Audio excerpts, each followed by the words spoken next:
पतझड़ का वो आखिरी पत्ता हूँ जो अब भी शाख पर टिका है। एक अधूरी सी उम्मीद और एक दर्द का गहरा नक्श बाकी है।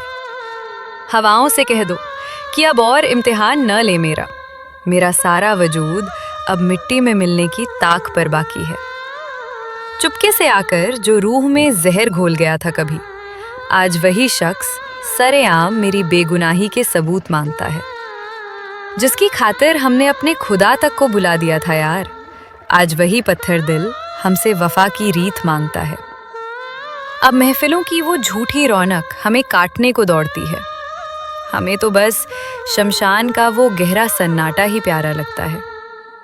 सब यहाँ अपनी खुशियों का ढोल पीट रहे हैं जोर शोर से, मगर हमें तो हर चमकता चेहरा ही अब बेचारा लगता है।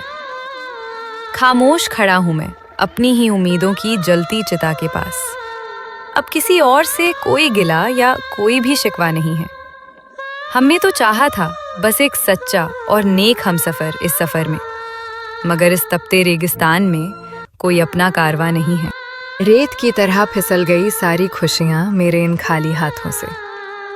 मैं बस मुट्ठी भींचकर अपनी फूटी तकदीर को देखता रह गया। जिसने कहा था कि कभी आंख में आंसू ना आने दूंगा तेरे, वही शख्स आज मुझे तन्हाइयों के दरिया में अकेले फेंकता रह गया। जख्मों को सिलना तो हमने कब का छोड़ दिया है। अब तो बस इन्हें दुनिया की मतलबी नजरों से छुपाना बाकी है। सब कहते हैं कि तुम बहुत संजीदा हो गए हो आजकल, मगर उन्हें क्या पता कि अभी तो पूरा बिखरना बाकी है।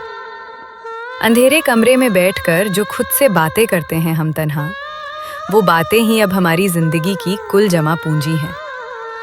तुम तो खुश हो किसी और की बाहों में नया घर बसाकर। यहाँ मेरे पास तो बस तुम्हारी बेवफाई की कड़वी कुंजी है। सफेद कफन ओढ़कर जिस दिन मैं सो जाऊंगा सुकून से, उस दिन शायद तुम्हें मेरी खामोशी का असली मतलब समझ आएगा। जब ढूंढोगे तुम मुझे अपनी यादों की धुंधली गलियों में, तब मेरा हर एक आंसू तुम्हारी आंखों को बहुत तड़पाएगा।